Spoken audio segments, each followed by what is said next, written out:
Shri TP. Jayachandran, Indian parliament ഒരു kangaroo Courtrai മാറുകയാണോ? പ്രതിപക്ഷ നേതാവ് ഒരു ഭരണഘടനാ പദവിയാണ്. പ്രതിപക്ഷ നേതാവ് സംസാരിക്കാൻ എഴുന്നേറ്റാൽ അദ്ദേഹത്തെ സംസാരിക്കാൻ അനുവദിക്കുക എന്നുള്ളതാണ് കീഴ്വഴക്കം. കഴിഞ്ഞ 4 തവണയും രാഹുൽ ഗാന്ധിക്ക് അതിനുള്ള അവസരം കിട്ടിയില്ല എന്ന് മാത്രമല്ല, അദ്ദേഹം അവഹേളിക്കപ്പെടുകയും ചെയ്യുന്നു.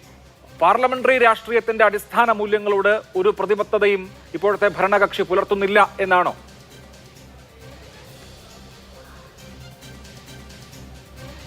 അഭിലാഷേ, 2014 മുതൽക്ക് ആരംഭിച്ച ഒരു നറേറ്റീവാണ് സത്യത്തിൽ ഇന്ത്യൻ പാർലമെൻറ്റിനെ കുറിച്ചും ഇന്ത്യയെക്കുറിച്ചുമുള്ള ഈ അസഹിഷ്ണുതയുടെ സൂചന.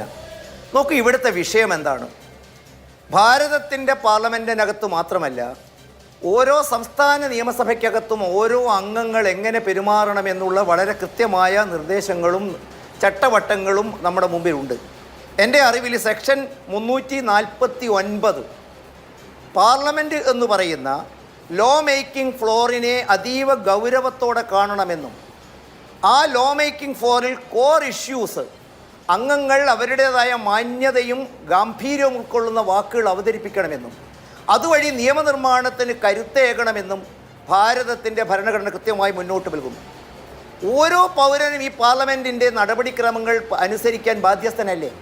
നോക്കൂ, കേരള നിയമസഭയ്ക്കകത്ത് ഒരു ഭരണകക്ഷി MLA സഭാനാഥൻ്റെ അറിയിപ്പുകളെ ഉല്ലംഘിച്ചപ്പോൾ എത്ര ഹാർഷായിട്ടാണ് കേരളത്തിൽ ഷംസീർ KT ജലീലിനോട് സംസാരിച്ചത്. അല്പസമയം നീണ്ടുപോയപ്പോൾ അദ്ദേഹത്തിൻ്റെ വാക്കുകൾക്ക് വില കൽപ്പിക്കാതിരുന്നപ്പോൾ അദ്ദേഹം കൃത്യമായിട്ട് പറയുന്നത് വളരെ കൃത്യമായിട്ടല്ലേ? ഇവിടെ ഒരു സഭാനാഥന് റൂളിംഗ് നൽകാനുള്ള അവകാശങ്ങൾ അംഗീകരിക്കാൻ, അതുവഴി പാലിക്കാൻ ഒരംഗത്തിന് അവകാശവും അധികാരവും ബാധ്യതയും ഇന്നലെ എന്തിനാണ് രാഹുൽ ഗാന്ധി LOP അടക്കമുള്ള ആളുകളെ സ്പീക്കർ വിമർശിച്ചത് എന്നോ എന്തിനാണ് പാർലമെന്റ് അഡ്ജേൺ ചെയ്തത് എന്നോ യാതൊരു ബോധ്യവും പ്രതിപക്ഷ കക്ഷികൾക്കില്ല. അവർ സ്പീക്കറെ ചേംബറിൽ പോയി കണ്ടു, എന്താണ് സംഭവിച്ചതെന്ന് ചോദിക്കുന്നു. അപ്പോൾ കൃത്യമായ ഒരു ഉത്തരം കിട്ടുന്നില്ല. ഇന്നവർ പ്രതിനിധി സംഘമായി ചെന്ന് 12 കാര്യങ്ങൾ സ്പീക്കറുടെ മുൻപാകെ ഉൾപ്പെടുത്തുകയാണ്, പറയുകയാണ്, ചൂണ്ടിക്കാണിക്കുകയാണ്. ഒരു കക്ഷിയല്ല, ഇന്ത്യ മുന്നണിയിലെ മിക്കവാറും കക്ഷികളൊക്കെ ചേർന്ന് ഇങ്ങനെയല്ല പാർലമെന്ററി ബിസിനസ് നടത്തേണ്ടത് എന്ന് ചൂണ്ടിക്കാണിക്കുന്ന 12 കാര്യങ്ങളാണ്, ഒറ്റ കാര്യമല്ല സ്പീക്കറുടെ മുൻപാകെ ബോധിപ്പിച്ചിരിക്കുന്നത്. അഭിലാഷേ, ഞാൻ തുടങ്ങിയിട്ടല്ലേ ഉള്ളൂ. തുടങ്ങുമ്പോഴത്തേക്കും ഇങ്ങനെ വന്ന് ഞാൻ ആ പോയിന്റിലേക്കല്ലേ വരുന്നത്. ഇന്നലെ ഉണ്ടായ സംഭവം എന്താണ്, അതിൻ്റെ പശ്ചാത്തലം എന്താണ്, അതിൻ്റെ ബാധ്യതകൾ എന്തൊക്കെയാണ് എന്ന് പറഞ്ഞ് തുടങ്ങിയിട്ടല്ലേ ഉള്ളൂ. കുറച്ച് സാധാരണ ഈ ഗോൾഡൻ മിനിറ്റിലെങ്കിലും സാധാരണ ഇങ്ങനെ ഇൻ്ററപ്റ്റ് ചെയ്യാറ് കാണാറില്ല. ഒരുപക്ഷെ ജോർജ് സോറോസിൻ്റെ ചില കാര്യങ്ങളുടെ നടപടികൾ പലരെയും അസ്വസ്ഥരാക്കുന്നു എന്ന് ഞാൻ സംശയിക്കുന്നു. അതാവട്ടെ, ഞാൻ അങ്ങോട്ടേക്ക് വരാം സർ.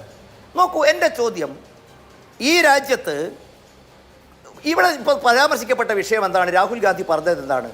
കുംഭമേളയെക്കുറിച്ച് ഇന്ത്യയുടെ പ്രധാനമന്ത്രി എന്തോ പറഞ്ഞപ്പോൾ അദ്ദേഹത്തിന് എന്തോ പറയേണ്ടതുണ്ടായിരുന്നു.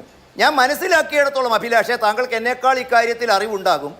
പ്രധാനമന്ത്രി രാജ്യത്തെ കുംഭമേള നടത്തുന്നതിനുള്ള രാജ്യത്തിൻ്റെ ഇവൻ്റ് മാനേജ്മെൻറ്റിനുള്ള കഴിവ്, അത് ദേശീയ തലത്തിലും അന്താരാഷ്ട്ര തലത്തിലും അംഗീകാരം ഇവയെക്കുറിച്ചൊക്കെ പറഞ്ഞു. ഇനി എൻ്റെ പരിമിതമായ അറിവ് വെച്ച് ഇതിൽ കൂടുതൽ എട്ടുണ്ടെങ്കിൽ ഇവിടെ പലരും ഉണ്ടല്ലോ, സൂചിപ്പിക്കാം. സെക്ഷൻ 372 പ്രധാനമന്ത്രിയുടെ ഒരു സ്റ്റേറ്റ്മെൻറ്റിനോട് ചോദ്യങ്ങൾ ചോദിക്കാനുള്ള അവകാശത്തെക്കുറിച്ചും അധികാരത്തെക്കുറിച്ചും കൃത്യമായി രേഖപ്പെടുത്തിയിട്ടുണ്ട്. എൻ്റെ പരിമിതമായ അറിവിൽ അത് കൊടുക്കണമോ വേണ്ടയോ എന്ന് തീരുമാനിക്കാനുള്ള അതോറിറ്റി എന്ന് പറയുന്നത് ഒന്ന് PM ആണ്, രണ്ടാമത് സഭാനാഥനാണ്. ഞാൻ ചോദിക്കട്ടെ, ഈ സഭാനാഥൻ്റെ റൂളിങ്ങിനെ കുറിച്ചും ഈ നിയമമൊക്കെ ഉണ്ടാക്കിയത് BJP ആണോ? കാലാകാലങ്ങളിൽ നമ്മൾ അനുസരിച്ച് പോരേണ്ടതും അംഗീകരിക്കേണ്ടതുമല്ലേ? ഇനി ഇങ്ങനെ പുട്ടിൽ പീരയിട്ട മാതിരിയിൽ ഇടയ്ക്കിടയ്ക്ക് ചോദ്യങ്ങൾ ചോദിച്ചുകൊണ്ട് തടസ്സപ്പെടുത്തുന്ന അവസ്ഥ ഒഴിവാക്കാൻ വേണ്ടി ഭരണഘടനാ നിർമ്മാതാക്കൾ തന്നെ എഴുതിയതാണോ ഈ സെക്ഷൻ 372? ഇനി തങ്ങൾ ഈ പറയുന്ന മാതിരിയിൽ അതിനോടും വിയോജിക്കാം, വിയോജിപ്പുണ്ടാക്കാം. അതിനുള്ള മാർഗം എന്താണ്? സഭാനാഥനോട് കത്തെഴുതാം, അദ്ദേഹത്തോട് സമയം ആവശ്യപ്പെടാം, അദ്ദേഹത്തിന് മുമ്പിൽ പ്രതിഷേധ ശബ്ദങ്ങൾ ഉയർത്താം. അതിന് പകരം ഇതൊക്കെ ഒരു നാടകമായിട്ട് കളിച്ച് കൊണ്ടുപോകുന്നതിൻ്റെ പുറകിലുള്ള വികാരം എന്താണ്? നോക്കൂ, പാർലമെൻറ്റിലെ കോർ ഇഷ്യൂസിലൂടെ ആളുകൾ പേരെടുക്കുന്നതിനെ ഞാൻ എതിർക്കുന്നില്ല.